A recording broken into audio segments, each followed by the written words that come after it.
Abot kaya, di kalidad at proudly locally made. Ang mga produkto at serbisyong ibinida ng mga maliliit na negosyante sa 2025 Bridal Fair ng Department of Trade and Industry.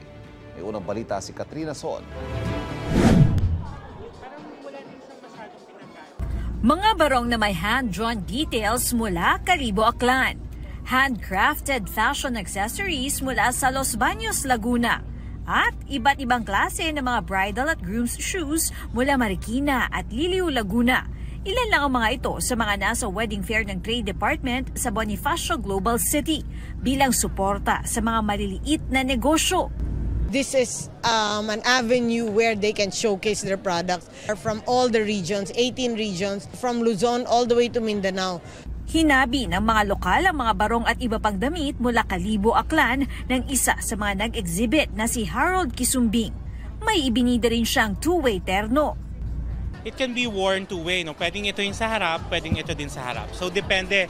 So medyo binibigyan natin ng option yung buyers para mas mapaglaruan nila kung paano nila isusuot. May events group naman mula sa Laguna na higit pa sa produkto ang ibinida, kundi ang mismong probinsya na maaari raw maging destination para sa mga kasal. Napakahalaga ng suporta ng DTI sa local communities and local tourism.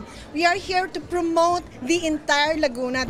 Ikinatuwa naman ang mga ikakasal na nagpunta rito sa wedding fair ang mga magaganda at abot kaya ang presyo ng mga suppliers. Ang daming mga small businesses dito, which is parang yun yung hope namin sa wedding namin na at least merong touch ng Pinoy at the same time makakatulong kami sa mga small businesses. Makakatulong po sa sa mga tourism ng Pilipinas na ma-endorse yung produkto ng bawat probinsya. Ito ang unang balita.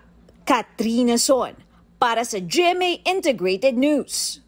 Kapuso, huwag magpapahuli sa latest news and updates. Mag-iuna ka sa balita at mag-subscribe sa YouTube channel ng GMA Integrated News.